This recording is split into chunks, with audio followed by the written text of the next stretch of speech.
Hey everyone, welcome back to Old World Legends. I'm your host Mike, and as always, I have with me Evan. Yep. All right, so in this segment today, we're continuing down our event track, and we want to talk about terrain. Terrain is a really important topic, a hot topic, and it's certainly very different in the old world compared to other games like AOS or 40K, other tabletop games, and it's going to be very different based upon your community and who you're playing with. So, Evan, why don't we start there? So, you've seen a lot of different terrain layouts or from other people online at different events, right? We have groups doing things certain ways in Canada versus the US versus the UK, but really it's about the local TO and what that TO is promoting. So, what are your kind of initial thoughts on what have you liked so far about terrain, or what do you think could be better? Sure. Well, just to cover the different ways that events often run it. So, for one, the book says each player takes turns putting down a piece on the board, and I don't think anyone does that in any kind of event. So, you're not going to do that. So why is Then, that? So walk us through that. So because the book says this is the recommended.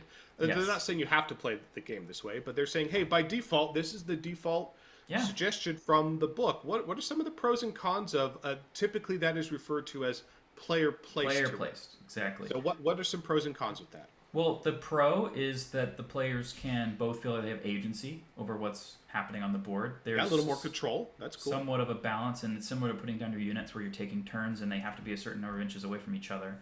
Um, the downsides are you play a dwarf player and they put 3 hills in their deployment zone and they just castle up on top of them, which in some ways I think the dwarves are written so that they're allowed to have it. They should just be able to have a hill. Um, Wood elves get to Well, bring a forest. I think dwarves get to bring a hill. This there is are a whole topic. definitely older editions of the game. Certainly allowed units to have more specific type of terrain they could place. But again, Yeah. there's pros and cons of that, right? So I think one of the big benefits of player placed is there is some agency. But one of the cons is that players, of course, are always going to maximize what's best for their army, which can create an overwhelming advantage consistently that they can take from table to table, which can unbalance the game in unintended ways. Or what ends up happening is, well, I place my hill here, well, the other person puts a forest in front of it, and I place my other hill, you put a forest in front. Yeah. Suddenly, players are not actually playing creating an interesting battlefield. They're just playing this counterplay, right? And it's very hard to balance that. And at the same time,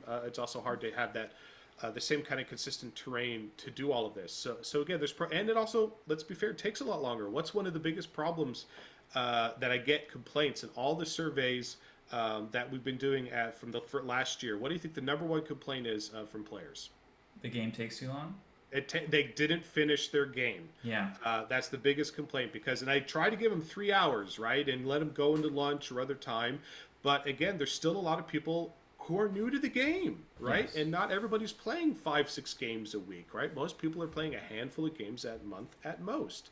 And so, that's a big motivating factor for them to go to an event, to an RTT or GT where they can play. I get 3 games today, right? Unless I have to go home for some reason, or I get 2 days, I get 5 games today, which is awesome. So again, not everybody's has all the rules memorized yet, has all the stats, the tables in their head.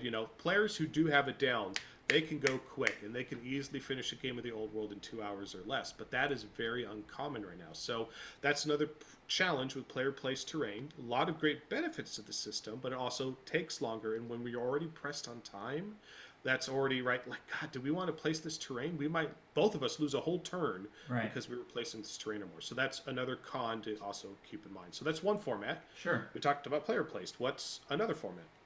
Well, then there's the format where essentially the tournament organizer just sets up terrain on different boards, and the one that you are assigned to, you play it as is. So however it's currently laid out, it generally, for example, Mike, the way you do it is you have a little guide on the side for where the train's supposed to go because it very often gets bumped during the play. It might be pushed somewhere, out of the way or something like that. So you can always have a reference where it's supposed to be, and you can kind of put it back to the right place before you start playing. Yeah, and that's generally referred to as fixed. So Yes. primarily, the two formats you're going to get at an event is player placed or fixed. And there's pros and cons to fixed as well. As Evan mentioned, most events you go to, the TO will place the terrain at the beginning of the day on the table.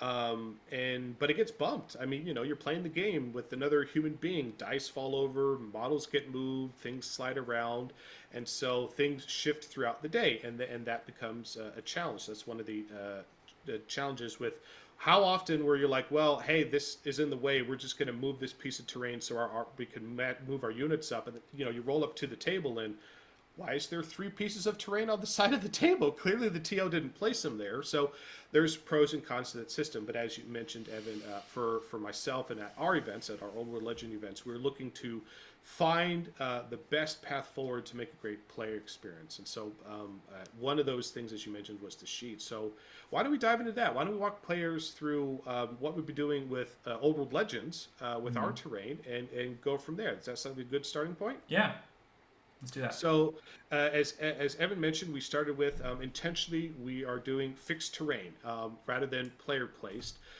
Again, for a lot of the reasons we mentioned before, we very much want to make sure we're not burning up players' time, and so we want to make sure that they can get right into the action and the terrain is right there. Another big thing for us at Old World Legends is we're making sure that we want every table to be unique. Very often than not, in particular in the 40K scene, you get a lot of the same terrain and you get a lot of the same terrain layouts. And for that game, that seems to work very well in that competitive scene. But the Yeah. experience, certainly for myself, and I think Evan for you and a lot of the community, is Old World has a much more robust terrain rule set, a much deeper terrain rule set. And it is so important to the game. And Evan, you've heard me say it before, and I like saying at the beginning of each event, especially for new players who haven't been to one of our events, terrain should be the third player. There really are three people playing this game. There's yourself, your opponent, and the terrain. Hmm. And when you have an amazing battlefield to play with amazing terrain on it, it just makes it such a much more fun experience, right? It's just so much more immersive when you rock up to the table field and you see, oh, this is the Tomb King table, right? Or this is the lava chaos table, or this is the orc table. I mean, do you have a particular favorite table, Evan? I think the one that I like the most that you've made is the dwarf stuff, like the mountainous Okay. dwarf with there's like mining carts and there's Yeah, kind the of those like silver dwarf. mines. Yes, that's probably one of my favorite ones for sure. Yeah, Oh, and I think that's one of the main things is one of the things we're trying to accomplish is what makes it not just a tournament but an event. And a part of being an event is having that immersive feeling of that great terrain. It's the same reason why we play with models, right, and not tokens, right? Why we play on a battlefield with 3D terrain because it's more immersive. Why we paint our armies. It's that yeah, hobby aspect of it. And it's a big draw to the game, right? Rocking up to the table and seeing two beautiful armies, well, you see them on just a piece of felt green grass. It's like it totally breaks the immersion. But if you rock up to a table and you see them on an amazing battlefield with this incredible terrain, it's just like I want to play that. I want to play that now, right? Tell me more. How do I get involved in this? And it just pulls people in. So that's a big thing for us. Now, I will say that what we're doing with making a unique terrain set that no two tables are the same, it's very time consuming. It takes a long time, takes a lot of passion. It requires a crazy person like myself who's willing to spend all these hours to put it together. And it's almost like each terrain set is like, for those of you who compete in other tabletop games, when you go to compete with painting, you need to make a display board for your army. Well, it's like making a unique display board for every single table in terms of the amount of effort and energy we put behind this. But it is such a draw for our players. It's such a draw for the crowd. So again, we start with fixed terrain, and each terrain table is different. This is the Empire table. This is the Bretonian table. And eventually, once we're through all the factions, Legacy included, of course, we're cycled back around and start making alternates of those. yeah. What's the timetable on that dark elf table again? It's coming up. I have the map made. I have the plans ready. I have the STL files. I'm finishing up the refresh here. Mm-hmm. Hopefully the next few weeks. But Dark Elf is next. I promise you, Dark Elf is next. It's Okay, gonna happen. It's coming all right. next. So sorry to the Goblin table, and sorry to what was the other one I was gonna make. I forget. I just finished Ogres? Chaos Dwarf. I'm gonna No, start bugging you ogres. about I'll get to ogres too. ogres. Well, I gotta finish the Dark Elves next. But anyway, Okay. we're gonna get to Darius. It's gonna be amazing. Just finished Chaos Dwarfs.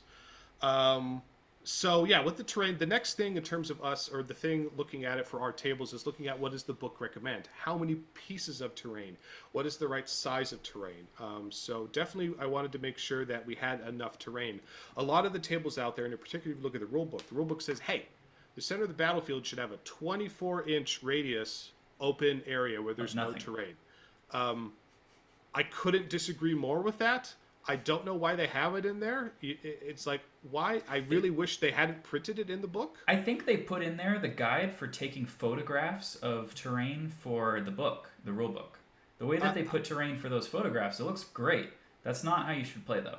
no, and I also think also too they might have specifically done that to talk about they're trying to help certain armies maybe, and or they Mm-hmm. are specifically trying to be aware that making terrain, right, you can't just, it's harder to buy terrain. They are re-releasing some of the terrain, but Yeah. there's not as much of it available, and most people don't have a robust terrain set or much terrain at their home. So I think they were just trying to focus on that. But I do know from our experiences, having no terrain in the center and having that huge bubble, we don't do that.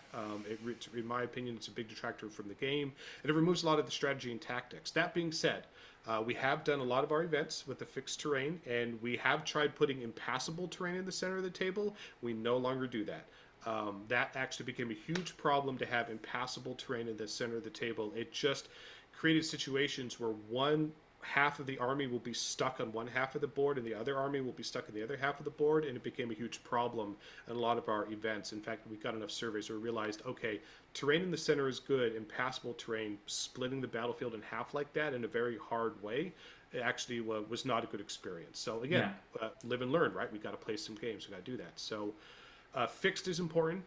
We do have terrain in the center. We do have a little bit more terrain than what the typical book suggests. Our default loadout for our old world events, old world legends, is we have 2 large pieces of terrain, 4 medium pieces of terrain, and 2 small pieces of terrain. That's our Yeah. default loadout. So for our large, they're 12-inch by 8-inch pieces of terrain. Now again, that could be a forest, that could be impassable, that could be difficult, right? It's the whole spectrum gambit of what we have, versus.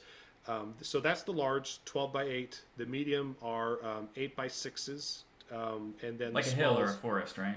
could be any of these could fit in any size, But and this is that's a also big like thing too. 3 times as much as the book says. The book says to use like one medium piece per each foot of the table, It's right? not 3 times. So I think Two if you times? divvy it up, there's 6 pieces. I think Yeah. basically they divide the book suggest in quadrants. So one, two, three, four, five, six. Yeah. Well, our terrain sets are right, 2 large, right, 4, and then 2 small. So we're a couple pieces more, but again, it's also based upon the size of the terrain as well. So Yes.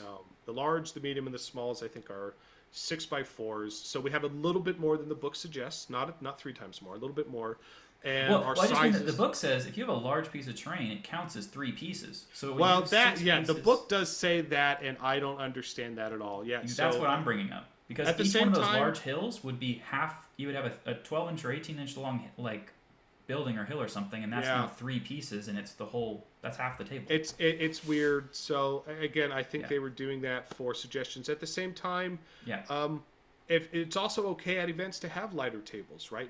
We have some tables that have the exact terrain I've just said. We have some tables that also have a river on top of it, or additional terrain. So it really just, or a road. So before we get into new things, though, that's where we started with is fixed terrain to speed up the game. As Evan mentioned, we predetermine our layouts and print them out on a standee. We put them on plastic standees on the table so the players have it, easy access, so that in between rounds the player could just boop check the terrain and reset it up, which is great. We also, through enough events, realized we started with symmetrical terrain, so the layouts would be the same on each side, even though it's a different table. So I go to one table, it's a very different experience from another table. And we did this mostly because we saw this happening a lot in the 40K competitive scene, doing the Yeah. symmetrical layout. But all the players very quickly in our survey said, we don't want that. We want asymmetry. We want the side you pick to matter, right? Because it doesn't matter in the competitive 40K scene, which is great. So now all of our table layouts are symmetrical. Nobody has asked us to go back or asymmetrical, so that it matters. Hey, this side might have more hills. This side might have more ruins, and you have to look at your army and your opponent's army and make a judgment call. What do you think is going to give you that advantage, and roll off for that? And sometimes you'll win it, sometimes you're not. So fixed, asymmetrical, a little more terrain or a lot more terrain depending on how you interpret the core rulebook. We don't avoid the center, but we won't put impassable in the center. And then we have our sheets to help players set up the terrain. And then again, the theme, the big part of it is that they're all very unique tables. Every table is different. Every table is a different experience, and it's really awesome to go to one of our events and play 3 games or 5 games at our 2-day events, and playing on a different table every single time just really increases the immersion factor. So, Yeah. what, Evan? Why don't you tell us about that? Because you've been hopping around from some of our tables for quite a while now. Yes, I think I went to 7 events last year, and so obviously you've been improving the terrain and adding new pieces with each new event. And one of the things I want to bring up is that oftentimes you'll bring more terrain than how many people are even going to be there. And That's so true. when people will have a game, it'll say, "Oh, go play on table 7." But if you and your opponent agree, you could just switch to another table if you want to try out a different layout, and you have extra there for people to play, and that's great. I mean, sometimes I'm more often invested in trying to find the table where I'm not going to bump into people, so I'm looking for like the corners of the room or somewhere near a hallway. Because whenever I'm playing on one of those tables more in the middle and I'm like back to back with somebody, I'm very self conscious. It just depends on the hall we're playing in. But yeah, Yes, that's definitely something we'd like to do because that's a big thing of, it's a lot of energy and not just in costly to build these sets, but also very time consuming to create them as well. And that's a big thing identity for us with Old World Legends is right. That's the foundation of our group. Besides an event focused, not a tournament focused, an event focused community where it's about hanging out with your friends, having a great weekend, and having an experience. That's what we're really focused on. And absolutely. part of that, delivering on that experience, that event experience, is that we want to promote. We want to say that we have the best event terrain in the world, and that's been a big focus for us. And excited to share some of the photos later for that of what we've been doing, plans for future tables, and this is just gonna keep going, right? How many last year? I think we got through 12 or 13 last year. Right now we're going through a refresh because guess what? I've learned a whole bunch from making these tables in terms of, hey, the lower terrain is not as compelling. You want larger terrain, and finding more ways to add more of the army theme personality to the table has also been something I've been looking for. As an example, one thing we learned recently is I was looking for ways to, hey, how do I add more? I have a wood elf table with these big, beautiful golden trees, but there's not a lot of wood elf iconography or anything on the table That's besides the true. trees because there's just not a lot of structures. That's a very natural table. So actually, what we started doing was, hey, I love that the rule book talks about decor. It's like anything that's on a 2x2 dimension is just a decorative item you can put on the table, and if a unit wants to move there, just move it to the side. It doesn't matter. It doesn't affect gameplay whatsoever. So I started making these 4 2x2 decorative items for the tables, and that allowed me to add, okay, stone, wooden, wood elf, monolith, or statues and things, and just added a ton of Yeah. flavor. And then I quickly realized, hey, rather than having to make objectives for each table, these decor items, if we play a scenario that has objectives, they could just be the objective markers. So that's actually been a big win too. So I've been learning how to do that. So that's a big thing as well. So again, premium terrain, beautiful tables, fixed terrain, a little more than the book suggests depending on your Yeah. interpretation. Um, don't go. We will go in the center. Asymmetrical players love to roll off for sides, and they love that strategy, that tactics. Where even if you played against the same person, Evan, we're playing the exact same army, and we're playing the same weekend, but if we're on a different table, it's a completely different battlefield. Yeah. Well, I'm also just gonna paint my stuff just totally different than everybody else because I'm weird. That's okay too. So yeah, those are some of the big things with the terrain, and then we've also started to expand it to new things too, where we started adding some of the tables have a river, and then just recently with the Chaos Dwarf table, we added our first road. And in case anyone's curious, what does a road do? We just give you, if you're not flying and you're on the ground, we'll give you +1 movement if you're interacting with the road. So it's a benefit rather than a negative, because a lot of the terrain is typically a negative. We also added recently our first bridge to the river. So nice wooden bridge for those who are trying to cross it without penalty, and excited for some of the new ideas we have coming up in the future. Absolutely, I am too. So, talked a lot about terrain, kind of our approach to it. Excited to hear not only ideas that other people might have, please post in the channel or hit us up on our Discord. But at the same time, if there's other themes or armies that you'd love to see added to the list, we'd like to hear those ideas too. Beyond that, Evan, any other last thoughts on terrain? Forests are a thing. Yes, forests are a thing. All right, so hopefully this is the first segment, and we could give the community an update maybe in 3 or 4 or 6 months from now about the next sets we've been creating, and looking forward to share more in the future. Sounds good. All right, thanks, guys.